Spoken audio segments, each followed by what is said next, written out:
Hi, everyone. This is Johnny Vigil from Style Session Studios, and today's podcast focuses on discipline in relation to the early parts of your career. Starting with when you make the decision to become a hairdresser, getting through beauty school, and understanding discipline and how it's going to relate to your education and your success as a hairdresser. So I ramble on a bit about how and why, but the message is there. Take responsibility for what you do and take responsibility for the choices you make and take responsibility for your successes and your failures in this business. I hope you like it. During beauty school, I worked 36 hours a week and I went to school 40 hours a week. That was roughly 76 hours a week of intense discipline on my part so that I could realize my dream and become a hairdresser. Now, the only reason I didn't work 40 hours a week to be a full-time employee was that the timing of the type of job I had. I was a makeup artist for Yves Saint Laurent Cosmetics in a department store. And 2 full days, Saturday and Sunday would equal 16 hours, 8 hours a day. And getting out of beauty school on a weekday, I couldn't get to the department store. I couldn't get to work until 5 o'clock. I couldn't get to work until 5 o'clock. So I would go to school from 8 to 4:30. My instructors allowed me in the last 10 minutes after cleanup, after they felt that I did my part, they allowed me to then change my clothes into my suit, and then I had 30 minutes in traffic at 4:30 afternoon in Orange County, California, driving to South Coast Plaza, the biggest mall, one of the highest volume malls in America. And I had my little corner of the retail and makeup and beauty world, which I loved. And I would work there from 5 to 9:30, roughly. Sometimes I got out a little later. So that was about 4 hours a day. So I would work Wednesday, Thursday, Friday, which is only 12 hours. So 12 plus 8, that's 20 hours. Even if I worked Monday and Tuesday, that would still only be 28 hours. So, I had to get those hours in as much as I could. I believe I did have Mondays off. I can't remember now. It was all such a blur. It was like 9 months of a blur. But I got to tell you, that 11 months, it took me roughly 11 months, was a labor of love. I really enjoyed every minute when I was in class. Starting from, you start with your freshman and then you go to your intermediate level and then you're on the senior floor, as they call it. Now, granted, I was a little older. I was about 26, 27 when I started beauty school. So I was ready. I had a lot of retail experience. I worked for Nordstrom's, Bullock's, Charles Jourdan boutique. So my goal originally was to be a buyer. I really wanted to be a buyer. I loved fashion. Fashion was a part of my, one of my curiosities my whole life, which was probably due to the fact that I'm from a small town, Yuma, Arizona. So it's like,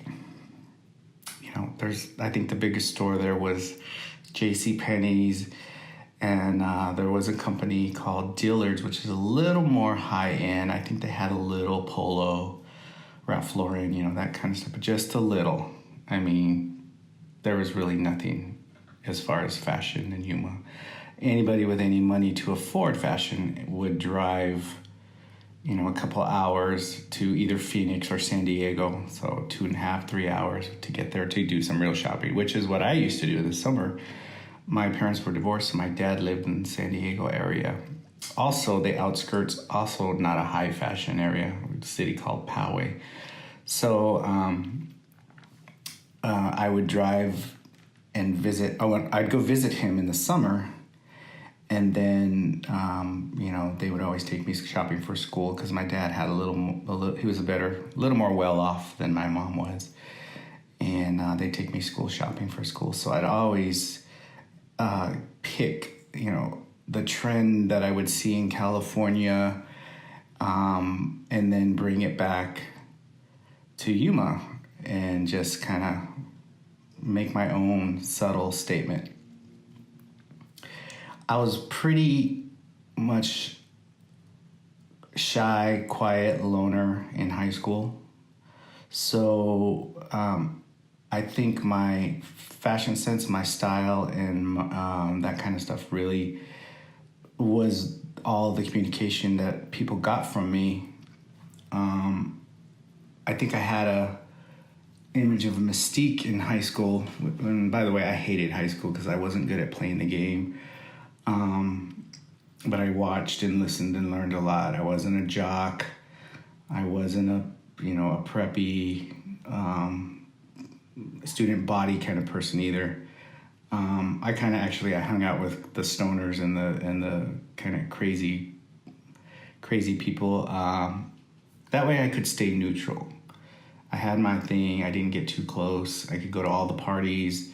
The stoners were pretty much included in all aspects of school. They were accepted by the jocks. They were accepted by the more hardcore cholos and gangs. Anyway, one summer I came back. I believe it was the summer of 80. Actually, it was Christmas break. One Christmas break, I came back. I believe that was my senior year. And so it must have been 85, 86. And I came back with a flat top because flat tops were just coming in. And I saw, on MTV and a few other of my fashion outlets that what little style I could absorb from media back then. It was very limited in the 80s. And I think MTV was your main image information, at least for men and for teenagers and stuff. They did have all the high fashion magazines, which I did read religiously because I loved hair and makeup and all that stuff, but it was kind of like my little secret addiction. But anyway, I saw the flat top. I wanted one. My stepmom is a hairdresser. So I went to her salon at Neiman Marcus, and it was pretty fancy. Turns out nobody in that fancy salon knew how to do a flat top. So one of the guys attempted it on me, and I'll say he did a decent job, but it was tricky on my part to style it to get it to look like a legit flat top. So I made it work. So anyway, I came back with that. And again, fashion risks, taking chances, communicating with my style. I just got such a cool response. Next thing you know, flat tops are all over the place in my little town. Not that I'm taking full credit for it because it was a fashion trend, but I gotta definitely say I was one of the first to take the risk. And I learned a lot from that. I learned the power of style, of the power of that you can have by projecting an image on to the world based on your style, your choice of clothes, your choice of hairstyle. So I can't say that I necessarily knew what to do with it, but I know it made me feel good about myself. It gave me confidence, and it made people curious and interested in what I had to say and what I was about. But getting back to those 76 or so hour 76 or so hour work weeks that I did in beauty school, that was a rough year. But I know that if I love something, it's not work. I mean, again, 8 hours a day in beauty school doing the most tedious stuff. I loved it. I loved every minute of it. When everything from finger waves, curling iron, wrapping a perm, you know, I'm very competitive. I was very challenged. I had to be the first. I had to be the best. But it came from a place of love. It came from a passion that I had, especially because I was, for so many years, had to repress all those true things that I loved in high school because I didn't want people to, you know, think I was gay or weird or, you know, anything like that. So I loved art. I loved fashion. I loved singing. I loved music. I loved dance. All that stuff had to be hidden away. And it was just something that I kept inside and shared only with myself and a couple of friends and a couple of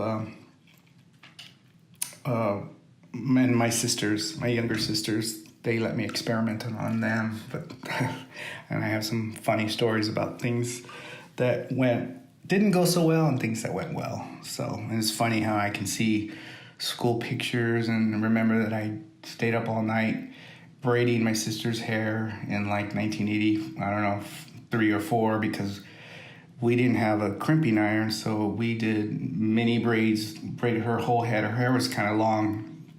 And then, of course, I combed it out the next day, and she just thought she was the coolest thing in her 5th or 6th grade. But anyway,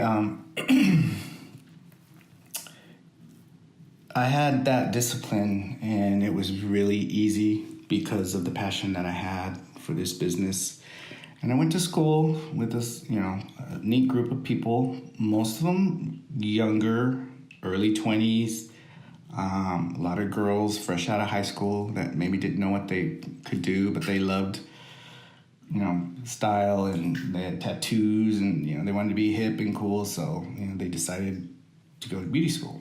And community college is where I went. It had a great reputation, and they reaffirmed my awareness of discipline because they kept it pretty basic. It was a pivot point company run school. The dean wrote a very successful beauty school book, cosmetology textbook, and she pretty much stuck to it. So I don't know if it was just knowing what I knew from, you know, being in line to be a buyer, being a department manager, and being familiar with all the things I learned in the department stores. I understood it and I got it, and I milked it. I milked their knowledge.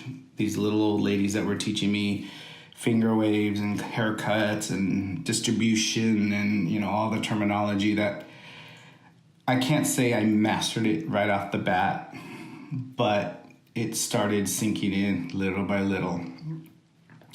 Before I started beauty school, I was pretty brave, you know, with the limited exposure I got to styling and cutting hair. A couple of the girls that I dated in, you know, my late teens, early 20s, before I came out, you know, we'd meet after work. We'd go to their house. I'd fix their hair, do their makeup, pick their outfit. You'd think they would have had a clue that I was gay, but we'd go dancing at the 18 and over clubs and just, you know, we'd have a blast. But I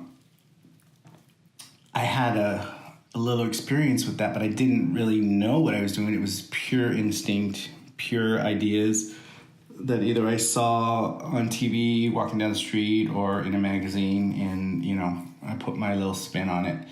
And to this day, I believe that all the rules and the cutting lines and the terminology and the chemistry that we deal with in hair color, hairstyling, and all the things that go along with this business, I believe that you still have to put your spin on it. Actually, there's no way you can't.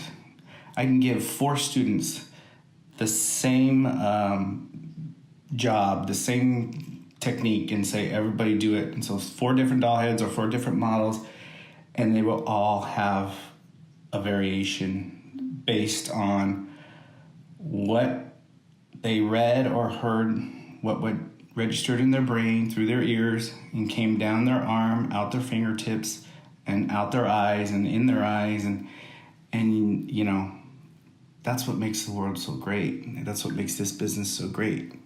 It's not like 2 + 2 = 4 and that's it. It's 2 plus my 2 equals my version of 4. So when I was in school, I soaked it all up. I loved it. And any extra time we had in beauty school, I was pulling the girls aside. Oh, let me try this. Have you ever done this? Do you know how to do that? Can we do this updo? I think you need bangs. I was that person in the class that was always pushing for I was allowed to do my art. And when I first became a hairdresser, there was a voice inside of me that was going, wait a minute, you're going to get paid to get to play with this person's hair and their style. And it was a little hard. I got to admit, I was like, am I worthy? Do I deserve that? Well, let me tell you, that didn't take long to change that attitude. But there was a hint of that because a year or so prior to that, it was my honor. And it was like, oh my God, you're going to let me? You're going to let me do your hair? You're going to let me? So what was cool too about beauty school is when you start learning about hand position and body position, where to hold, how to hold the shears and how to comb the hair. I went, oh, okay, now that makes sense. As I'm in the kitchen cutting bangs on my sister with, paper cutting shears, those big yellow or those big orange, scissors that everybody has in their junk drawer. But, I started learning it, so texturizing was like, oh, that's like, oh my God, that saves, it just makes all the difference in the world. So texturizing at a very, very early start in my cutting career was like the light bulb went on, because it wasn't just a blunt, hard line that I had to sit there and manipulate with the blow dryer and the curling iron and the teasing comb. I was able to do it and just let the hair go, which is a big philosophy of many of the cutting academies that are, run the industry, like Sassoon and Tony and Guy, and a lot of the newer ones too. And to this day, I cut hair, starting wet and blow it dry, and I'm still spending another 10 or 15 minutes on the dry cut, fine-tuning it, texturizing it, removing weight, distributing the weight so that it would best, work with the haircut. But I love beauty school. I didn't like going to work afterwards, but I made it work because before that I was a manager of men's clothing, Hugo Boss, and suits and ties, and before that I was a manager of ladies' shoes, and so I made the rounds. I got promoted in departments that were had openings, and you kind of have to jump on it. And this is before I decided to go to beauty school. But when I did decide to go to beauty school and cut my hours, I thought, well, I need to be in cosmetics because I'm going to be a cosmetologist, and I need to start, talking beauty and fashion and hair and makeup. So I was a makeup artist for about 2 years, and I loved it. You just stand there and pull people on the side. Hey, you want a free makeover? Again, this is... I think MAC was still a baby company. It was still kind of a professional industry. Makeup wasn't as well known and as retail as it is now. And the line I worked for was selling luxury. So right off the bat, I told myself, okay, when I become a hairdresser, I got to be in a city that, people have high income levels. I don't want to do 20 people. Well, I would love to do 20 people in a day, but as an example, my goal for that day was $2,000, I want to make that $2,000 in the minimum amount of people. So my goal was a $500 ticket per person per day, which meant I only had to do 4 people a day. So, however, I broke that up between a couple of parents' haircuts, a couple of kids' haircuts. The end result was charge more, work harder, and work less. And that was even before I realized the potential of the income of hairdressers. But again, that's a whole nother issue that one day we'll talk about. So high end, again, this was early 90s. We're talking $40 foundations, $25 lipsticks. Now they're $60 lips, $60 foundations and $40 lipsticks, and it was all about the packaging and the presentation. So I learned a lot of that about working with women and working with women that want that luxury. I mean, we all know that there's certain things that there's not a bit of difference in, but because of the label and because of the marketing and how it's presented, you're going to pay X amount of dollars, like double the price, to have that image associated with the product that you want, compared to the cheap stuff that is this, not always, but at a basic level, pretty much going to give you the same results. So the key to this talk that I really want to get to the point of is discipline and responsibility for where you're at in your career. So way back the day I started school, I had a goal to be the best, to make a lot of money, to be happy, and to enjoy what I was doing. So that meant listing, that meant conquering my fears, taking on challenges, listening, learning. I couldn't afford Sassoon Academy, which is where I wanted to go. So I went to Golden West Community College. At that time, it cost about $60 a semester, and you have to go, if you go full time, it takes you about 2.5 semesters, about 11 months. And that's only because there's a summer break and a winter break, about a month and a couple of weeks. So I could have been done in 9 months. But that being said, I was the first one to graduate, because I never missed a day. So I felt like I missed out on all my friends going through that process, and maybe I missed out on a couple of potential, friendships that I never really got to see bloom as a result of my focus and my seriousness. And again, I was a little bit older. I was about anywhere from 3 to 5 years older than everyone in school. So I had a different mission. I had already worked my ass off. I had already thought I found my career, because I wanted to be a buyer for clothing, whether men or women's, I didn't care. But I soon realized, working on a salary, which means you're not paid hourly, my salespeople were making twice as much as me per hour.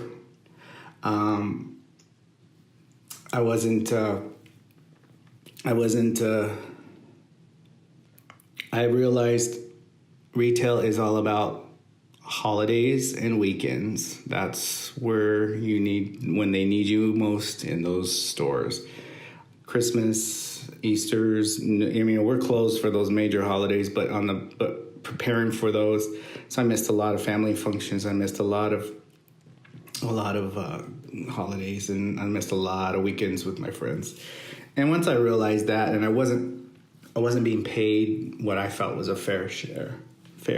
I wasn't being paid what I felt was a fair compensation, I realized, I needed to find something else.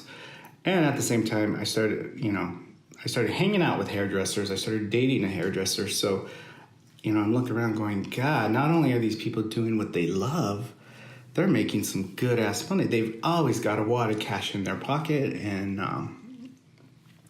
the bonds that they had with their clients. I mean, I had some clientele in the department stores when I was in ladies' shoes, cosmetics, and men's suits and fine clothing, but it wasn't as close a bond as the bond that we as hairstylists get with our clients. So I wanted that. I saw the similarities, but then I saw the differences too. So that was another part of the attraction and the freedom to, again, the style and fashion freedom that we had to express ourselves.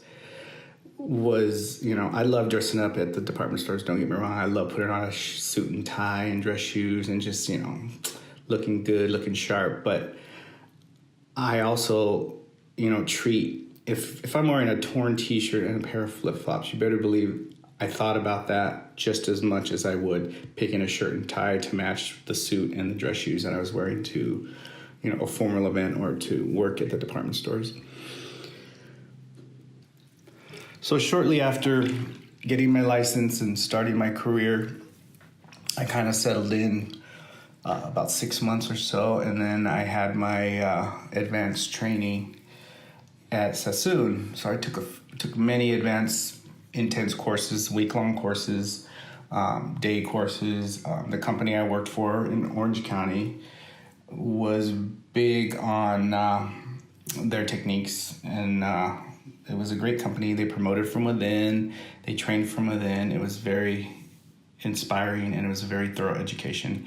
And if you didn't learn from teacher A, you could learn from teacher B, C, and D, because you kind of found your niche. But back then, we didn't have YouTube. We didn't have all these how-to. I mean, I would go searching for videos. When I used to go to the Long Beach Hair Show, I'd be like, do you have any videos on this? Do you have any videos on long layers? Do you have any videos on men's cuts? And, two of the first was Tony and Guy and Sassoon. But those damn things were expensive. You'd have to, they're still expensive, but they were really expensive back then. And you were limited. So I'd come home with, a few here and there, and I just soak them up and master them. And that was always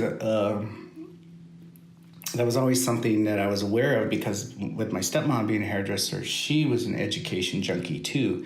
And I was about 8 or 9 years old, and she'd take me to the hair shows in San Diego, and we'd just walk around and around and around. And my mom was kind of let's say, she didn't hesitate to ask questions. So she just asked questions and asked questions. So we could spend 8 hours at the hair show, just going from booth to booth to booth. And I kind of got that from her, but that was in the early 80s.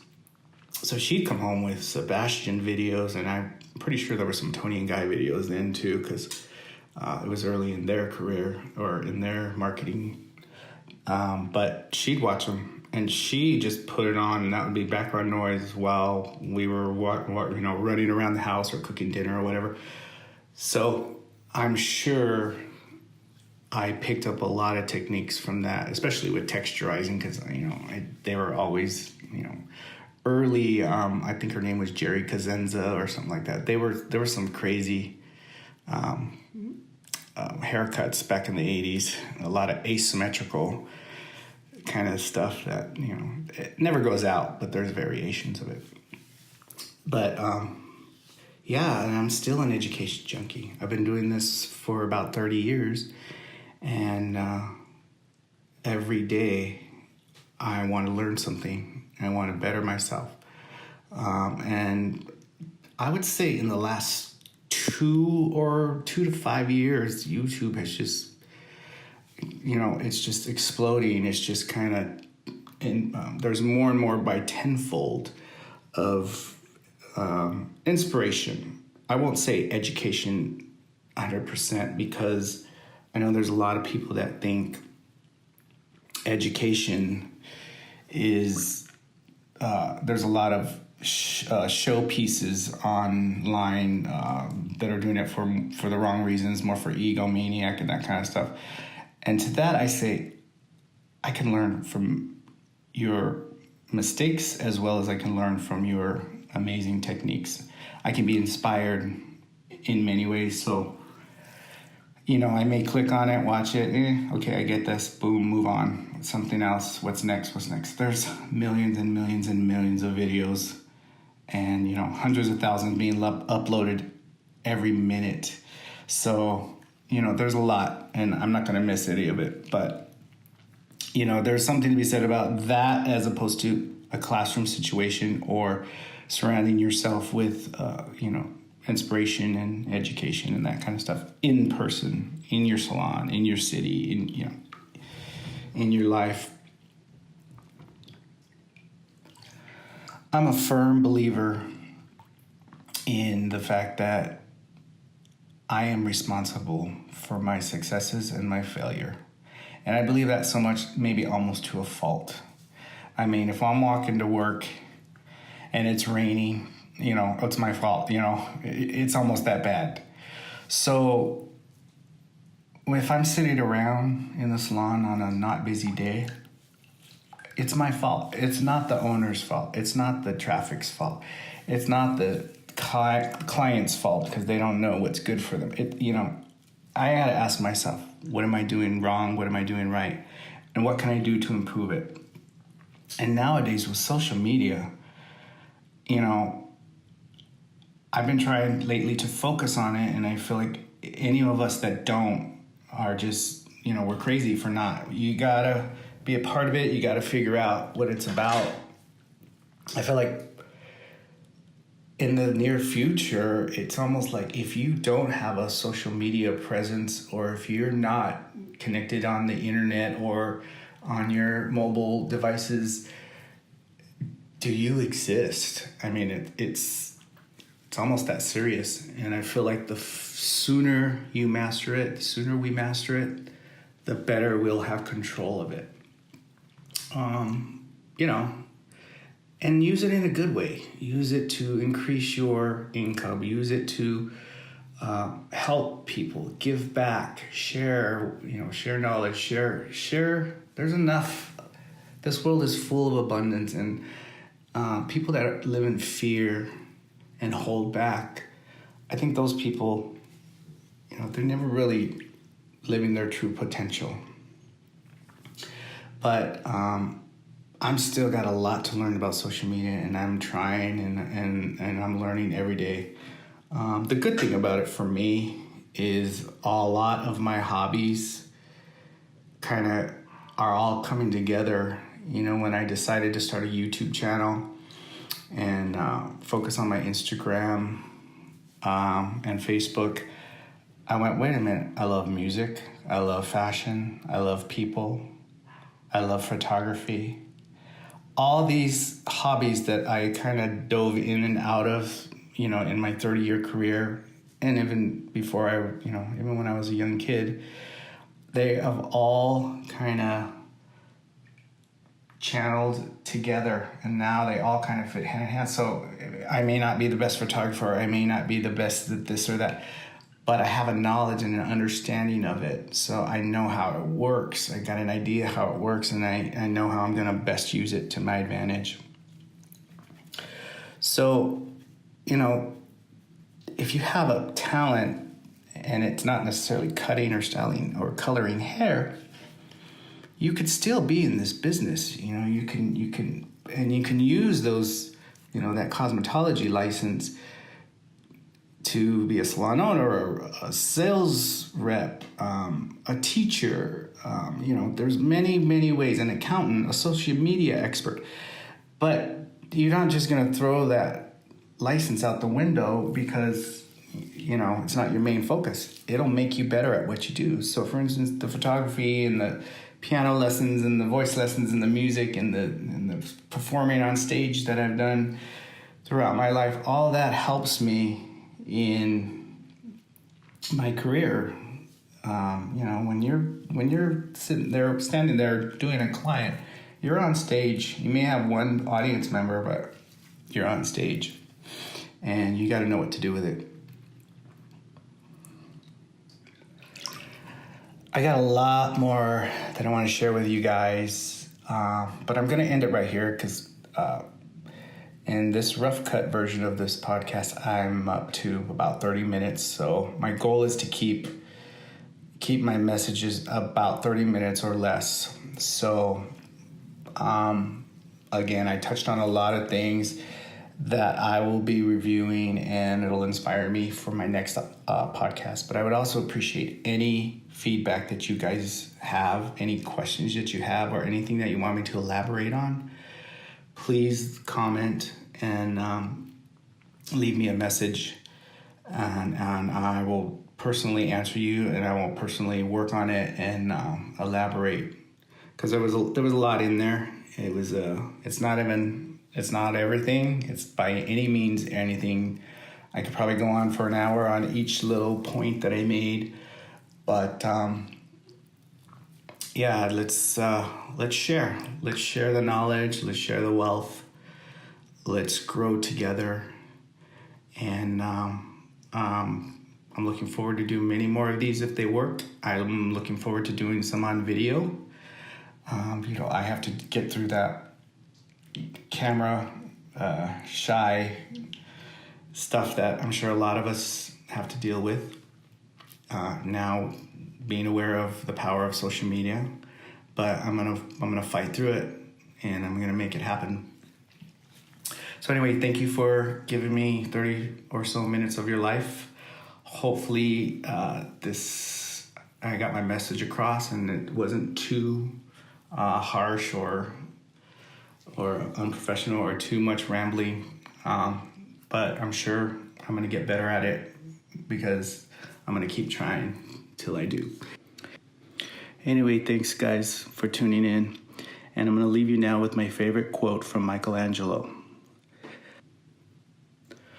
The greater danger for most of us lies not in setting our aim too high and falling short, but in setting our aim too low and achieving our mark.